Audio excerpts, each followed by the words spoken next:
welcome once again to M5's English language learning program, Let's Speak English. I'm Gav Duncan and I'm here on your TV to help you learn English. Now, are you sitting comfortably? Yes? Good. And are you ready for today's lesson? Yes? Good. Okay, well, let's learn English together. Hello again, people. Hello and welcome to Monday. Yes, the weekend's over. The fun of the fair has packed up and gone home. And we're here once again on Monday. But don't cry, don't weep, don't hang your head and act all depressed. Yes, it's Monday. Yes, that means that we've got another week, the standard working week, of course, to get through until we get to Friday once again. But look on the bright side. The fact that it's now Monday once again means that we've got a brand new week of English to explore. Yes, my friends, 5 days of English fun awaits us. So dry your eyes, forget about the negative things in life, concentrate on the positive. You're far more likely to find the silver lining if you actually remember to look for the silver lining, aren't you? Of course you are. Even Stevie Wonder can see that. All right, so did you all have a great weekend? Did you have fun? Well, let's hope you did. That's the point of the weekend, to relax, have fun and get some rest. Hopefully, you managed to do all three. Presumably, you had fun on Friday night, the very best evening ever invented. Then perhaps you had a bit of a rest on Saturday morning. Perhaps you had a lie-in. You know, when you stay in bed longer than usual, enjoying the fact that you don't have to get up. Then, maybe you and your family or you and your friends did something fun on Saturday. Maybe you went to a museum or something like that. Maybe you went on a bike ride. Maybe you made some sandwiches and packed the sandwiches along with some cheese and some sliced ham or something like that, some salami or something, and then you packed all of your food and something to drink into a bag and went off for a picnic. I love picnics. Sandwiches, cheese, salami, and of course, some ice-cold cava, that fantastic Spanish sparkling wine, which is just as good as champagne, but not nearly as expensive, or French. Then perhaps on Sunday you had a chance to lie in again. There was no pressure of work, so you could afford to take things easy, to just laze about the house, taking your time, waking up nice and slowly. So, you had plenty of time at the weekend to do things, to enjoy yourself and also to relax, get some rest and recharge your batteries. So, you should all be ready for the start of the week. Are you all ready for the start of the week? I hope so, because it's already started. All right, people, hopefully you're all ready because it's time for us to start too. Okay, now, what about the present perfect? Well, what about it? We know how to make this tense, don't we? Yes, of course we do. We use the verb to have as an auxiliary verb and then add the main verb of the sentence in the past participle form, that is, in the third form of the verb. Now, we saw the 4 areas where we used the present perfect, didn't we? Shall we have another look at what they were? Event in past connected to present. Event began in past and continues until now. Life experience until time of speaking. Recent or very recent events and states. Okay, now, do you all remember what I told you about the 4 groups? Yes, that's right. I mentioned that the 4 groups sometimes get a bit confused. The lines which separate the 4 groups aren't very distinct sometimes. Sometimes the lines are blurred. Now, before we go any further, let's just check that word, blurred. So, any ideas? Well, for a start, the word that we're looking at, blurred, is an adjective. And we also have another adjective which means the same thing, blurry. But we also have the verb to blur. All right, now, all of these, blur, blurred, and blurry, are connected to the same idea, obviously. And that idea is of something not being clearly visible. Think about a camera, for example. If we try to take a photo of something from a moving car, then possibly the camera can't focus in time. And what does that mean? Yes, That means that the photo we take will be out of focus. It'll be blurred or blurry, like this one. This is a photo I took out of a moving car. And as you can all see, it's not clear, it's not focused, it's blurry, it's blurred. So that's one reason for something being blurred. It's moving too fast for us to focus on it properly. Just like the problems we get when we try to paint scenery from a moving train. A pen. Eine Flachmattuche. A table. Eine Flachmattuche. A table. Eine Blitzen ist an der Flachmattuche. The pen is on the table. Will haben Pflichtmitten und der Heine platzen. There is Sauerkraut in my Lederhosen. All right, so that's one reason for things being blurred or blurry, but we could have other reasons too. If you're crying, for example, or if you're cutting or slicing or dicing onions. And that's a point. Do you all know the difference between those ideas? Well, to cut is the most basic idea. We take something like an onion and we use a knife to divide it into smaller pieces. Okay, so that's cut. We take the onion, remove the skin, wash it, and then use a sharp knife to turn the onion into smaller pieces. We cut it into smaller pieces. Okay, now the verb to slice is just a different type of cutting. When we slice something, we cut it into thin pieces. Think about when you want to make a sandwich. You take a loaf of bread and you use a bread knife to slice the bread. You cut the bread into long, thin slices, and then you use the slices of bread to make your sandwich.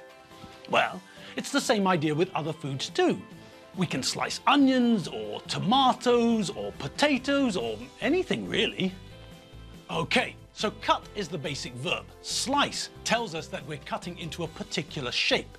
Long, broad, wide, thin pieces.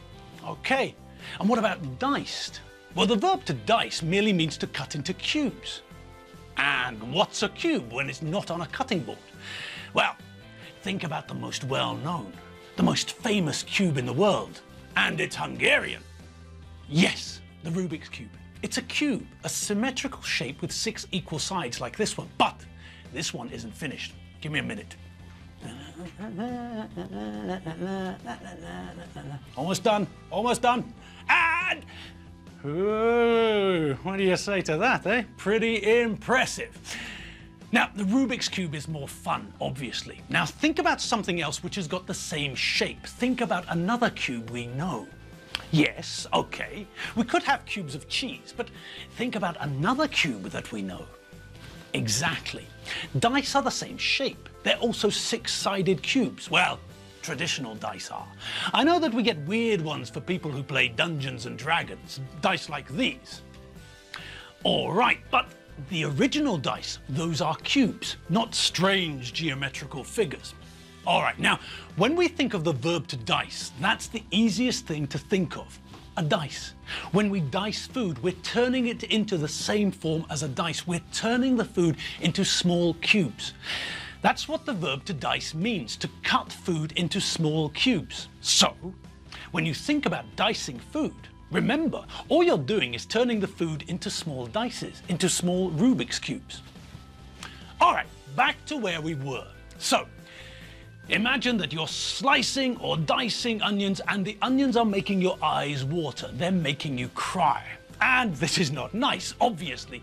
But one thing that this causes, those tears in your eyes, is blurred vision. You can't see clearly because of the water, the tears in your eyes. So that's another reason something might be blurred. It might be moving very fast past you, or you might have something in your eyes. Think about when the police use pepper spray. Why do they do that? To make sandwiches and salads taste better? No. Everyone knows that pepper spray isn't very nice on sandwiches and salads. Real, normal, ground pepper is a much better idea. No. The police spray pepper spray into the eyes and face of someone who is fighting them to make it harder for that person to fight. Imagine that you're fighting a policeman. You can see where the policeman is, you can see him clearly, and you can move, attack, defend yourself, and maneuver to avoid his attacks, and then counterattack. But when the policeman sprays pepper spray, and remember, this isn't salt and pepper spray, this isn't nice, easy pop rap. When you think about the pepper spray that the police use, don't think about this.